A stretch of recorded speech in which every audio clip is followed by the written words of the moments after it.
안녕하십니까. 백승주입니다. 날씨가 완연합니다. 코로나 상황이 진정되지 않고요. 미국을 순방적인 대통령의 성과 또한 외신을 타고 있습니다. 그러나 썩 국민을 흡족지 못하게 하고 있습니다. 여러분 아시는 바와 같이 오늘은 박근혜 전 대통령, 문재인 현 대통령 치세 기간이 1475일이 되는 날입니다. 그동안 현 집권 세력은 과거 정권 탓을 많이 했습니다. 부동산 폭등도 검찰 개혁도 지난 정부의 잘못이라고 책임을 전거 회피하는 그런 일상이 되어 왔었는데요. 하지만 똑같은 임기가 지나는 현재 이후 더 이상 전 정권을 탓할 수만 없게 됐다는 사실을 여러분한테 말씀을 드려봅니다. 그래서 언론에 보도된 비교 사항들을 보면 박근혜 4년, 문재인 4년 누가 더 잘했을까요? 라는 그런 질문이 나올 수 있을 것 같습니다. 탄핵당한 대통령과 이를 딛고 일어선 대통령을 비교하는 것 자체가 어불성설이고 좀 모순이라고 볼 수도 있지만 일각에선 거기서 거기다 도찐 개찐이다, 심지어는 박근혜 정부 시절이 더 좋았다라는 말도 서슴지 않고 있습니다.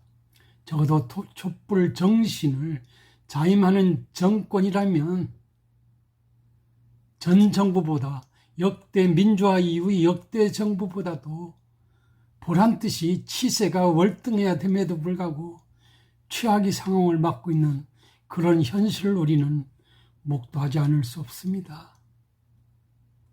지난 6일 여당 초선들이 개최한 모임에서 이런 말들이 나왔다고 합니다.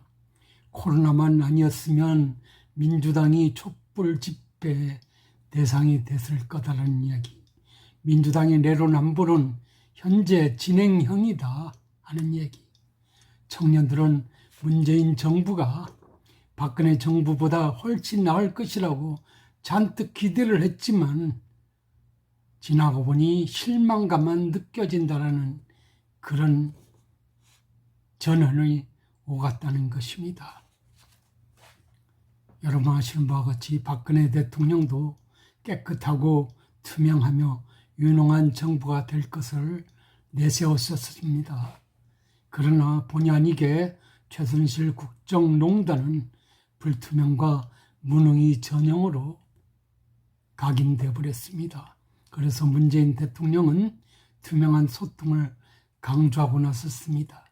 국민과 수시로 소통하는 대통령이 되겠다고 말이죠.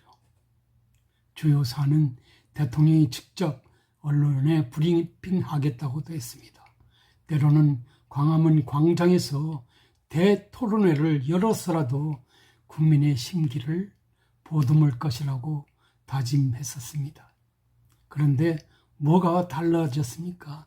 달라진 게 없는 것 같습니다. 민주화 이후 역대 대통령 중에서 국민과 가장 소통하지 않는 2명의 대통령이 되려면 박근혜와 문재인 대통령이 아니냐는 그런 비아냥이 나오는 터입니다. 특히 문재인 대통령은 지지자들이 문자 폭탄을 양념이라고 표현하기도 합니다. 지난 4년 동안 댓글 테러, 신상 털기 등 막 쏘아댔지만 이것을 부정하지 않고 받아들이고 법적으로 처단하지 않았습니다.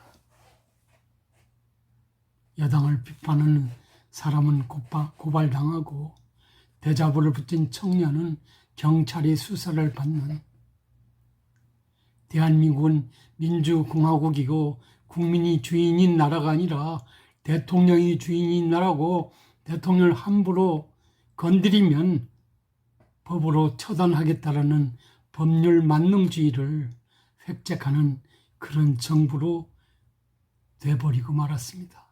취임 초기의 다짐은 온데간데 없이 마음대로 하고 싶은 대로 생각난 대로 하는 정부가 아니냐는 그런 비아냥이 가능해 보일 듯합니다. 민생 또한 크게 달라진 거 없는 듯합니다. 아파트 값은 너무 많이 올라 있고 청년 실업률, 특히 2030, 3040의 실업률이 20% 이상 상태로 접어들고 있는 것입니다. 일자리 창출, 공정사회 건설, 이것 또한 정상적이지 않습니다. 실현 불가능성이 크게 드러나 있습니다. 취임 초기 경제 수석께서 소득주도 성장은 조만간 90%까지 그 효과가 드러날 것이라고 장담했지만은 개판 후 본전이 되어버렸습니다. 청년 일자리는 점점 사라져 있고 다만 세금에 의한 노년층이 알바 직종이 증가함으로써 그나마 먹고 사는데 보탬이 되는 상황에 있는 것입니다. 자산 격차, 소득 격차 커지고 있고 부익부, 빈익부가 전 정부보다 더 심해졌습니다. 현 정부의 실세들은 보수 정부 쪽에서 집권하면 이런 식으로 비판했는데 자기들이 집권했음에도 불구하고 오히려 보수 정부보다 못한 치세를 보이고 있는 것입니다. 선거법 개정도 독재 시절이나 있을 법한 입법 독재를 서둘렀고 18개 상임위원장을 모두 독차지하는 발군이 실력을 보여주고 있습니다. 살아있는 권력 수사는 계속 방해하기 일쑤이고 내 편 챙기기에는 매우 열정적입니다. 오죽했으면 선거관리위원회가 나서서 집권여당이 정체성을 무능과 위선, 내로남불이라고 했을까요?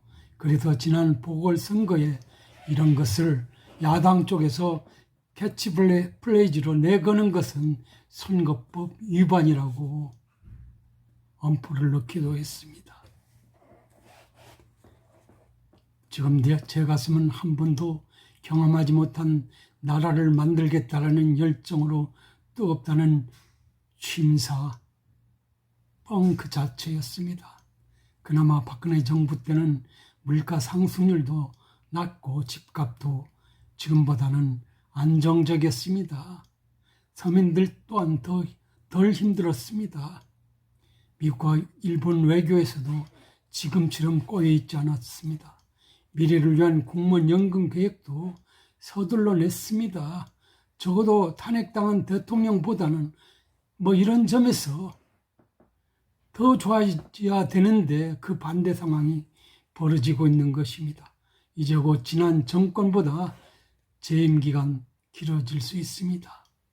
더 이상 남이 탓을 할 수 없는 그런 상황에 직면하게 됩니다.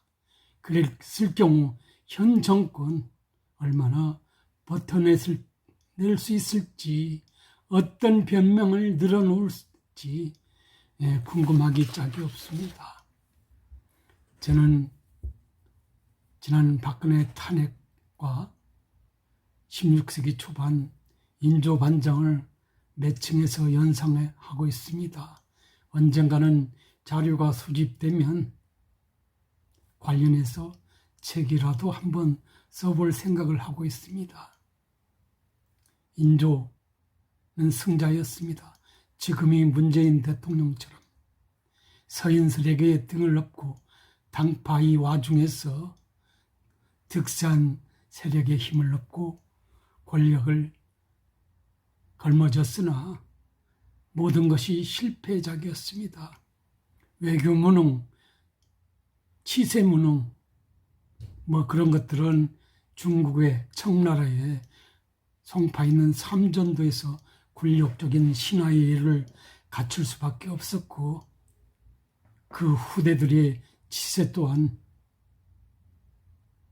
이루 말할 수 없이 쇠락을 거듭해서 1910년 한일 합방에 의해서 한 번 싸워보지도 못하고 나라를 통째로 내주는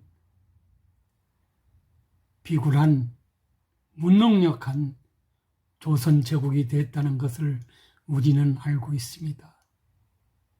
그렇지만 그때 반정위에서 물러난 광해군의 경우 재임 기간이 15년에 불과했지만은 역사는 그를 재조명하고 있습니다.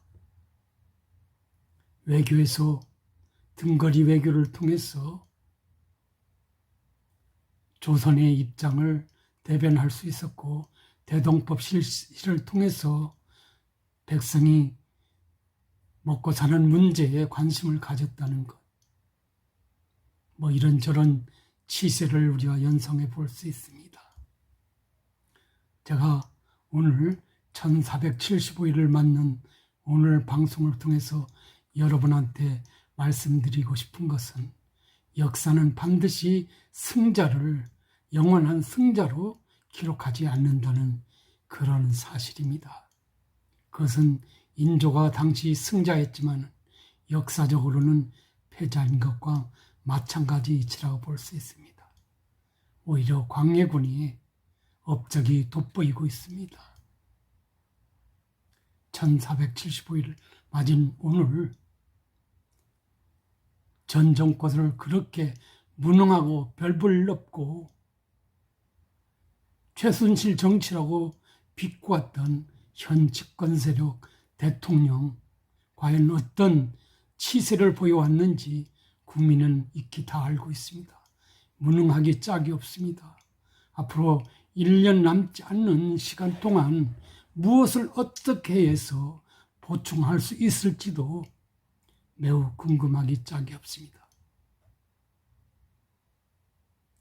역사는 분명히 이런 식으로 갔을 때 박근혜 전 대통령보다는 현 문재인 대통령의 치세를 무능 그 자체로 기록할지 모를 일입니다. 여러분도 오늘 한번 생각해 봐 주시기 바랍니다.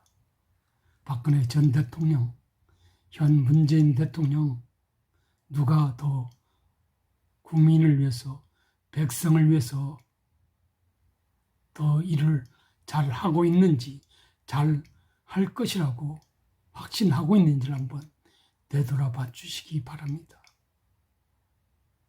오늘도 즐거운 휴일이 되시기 바랍니다. 감사합니다.